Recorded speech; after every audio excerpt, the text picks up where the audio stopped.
Right. ఇక MLC ఎన్నికల ఓట్ల లెక్కింపు ప్రక్రియ అయితే కొనసాగుతుంది. ప్రస్తుతం ఏలూరులో పరిస్థితి ఏ విధంగా ఉన్నది అన్నది మా ప్రతినిధి రాంబాబు లైవ్ లో అందిస్తారు. రాంబాబు. యామిని మనం చూస్తున్నాము ఉమ్మడి పశ్చిమ గోదావరి జిల్లా ఉమ్మడి తూర్పుగోదావరి జిల్లా సంబంధించిన గ్రాడ్యుయేట్ ఎమ్మెల్సీ ఎన్నికల కౌంటింగ్ అయితే కొద్దిసేపటి క్రితం ప్రారంభమైంది.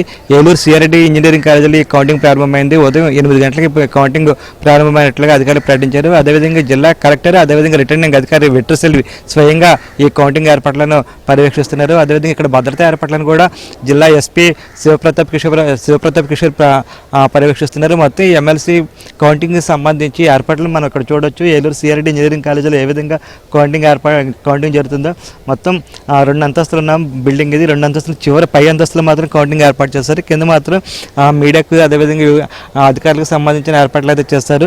మొత్తం ఇది పోలింగ్ సరళి పరిశీలిస్తే మాత్రం ఉమ్మడి ఉభయ గోదావరి జిల్లాలోనూ 3,14,984 ఓట్లు ఉన్నాయి. అయితే వీటిలోని 2,18,902 ఓట్లు మాత్రం పోలయ్యాయి. అంటే దాదాపు 69.50% ఓట్లు పోలయ్యాయి.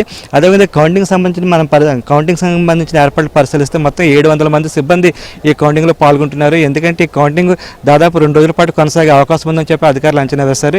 ఈ అంచనాల నేపథ్యంలోని మొత్తం 700 మంది సిబ్బందిని షిఫ్ట్ల వారీగా వినియోగించనున్నారు. ఒక్కొక్క ఉద్యోగికి మొత్తం 8 గంటల చొప్పున షిఫ్ట్ చేస్తారు. ఈ మొత్తం 24 గంటల పాటు ఈ ముగ్గురే షిఫ్ట్లో ఈ 3 షిఫ్ట్లను వీళ్ళందరూ పనిచేయాల్సి ఉంటుంది.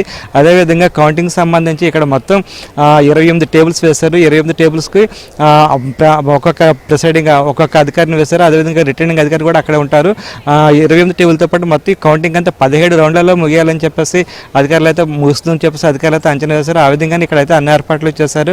కొద్దిసేపటి క్రితం అయితే స్ట్రాంగ్ రూమ్లను ఏజెంట్లు అదేవిధంగా అభ్యర్థులు ఎవరైతే ఉన్నారో వాళ్ళ సమక్షంలో స్ట్రాంగ్ రూమ్లు తెరిచారు. అక్కడి నుంచి బ్యాలెట్ బాక్స్లను అయితే కౌంటింగ్ కేంద్రాన్ని తరలించారు. కలెక్టర్ రిటర్నింగ్ అధికారి వెట్రిసెల్వి స్వయంగా అక్కడికి వెళ్ళి స్ట్రాంగ్ రూమ్ను ఓపెన్ చేస్తారు. ఆ తర్వాత అక్కడి నుంచి మాత్రం ప్రస్తుతానికి అయితే కౌంటింగ్ కేంద్రానికి అయితే బ్యాలెట్ బాక్స్లు తరలించారు. బ్యాలెట్ బాక్స్లు అయితే కొద్దిసేపటి క్రితం ఓపెన్ చేస్తారు. అందులో ఉన్న ఓట్లను బయట తీసి కట్టలు కడుతున్నారు. ప్రస్తుతం ఈ కట్టలు కట్టిన ప్రక్రియ పూర్తయిన తర్వాత అప్పుడు మొదటి రౌండ్ ఓట్ల లెక్కింపు ప్రారంభమవుతుంది. మొత్తం మీద మనం చూడొచ్చు ఇక్కడైతే ఏ విధంగా అయితే కౌంటింగ్ ప్రారంభమైందో ఉమ్మడి పశ్చిమ గోదావరి జిల్లాలో మొత్తం ప్రధానంగా ఇద్దరి మధ్య పోటీ ఉండే అవకాశం ఉంది. టీడీపీ కూటమి అభ్యర్థి పేరాబత్తుల రాజశేఖరం అదేవిధంగా పీడీఎఫ్ అభ్యర్థి రాఘవులు వీళ్ళిద్దరి మధ్య పోటీ ఉంటుందని భావిస్తున్నారు. దానికి తగ్గట్టుగానే ఇక్కడ అభ్యర్థులు వాళ్ళ ఏజెంట్లను అయితే నియమించినట్లు తెలుస్తుంది. మొత్తం 35 మంది అభ్యర్థులు అయితే పోటీలో ఉన్నారు. యామిని.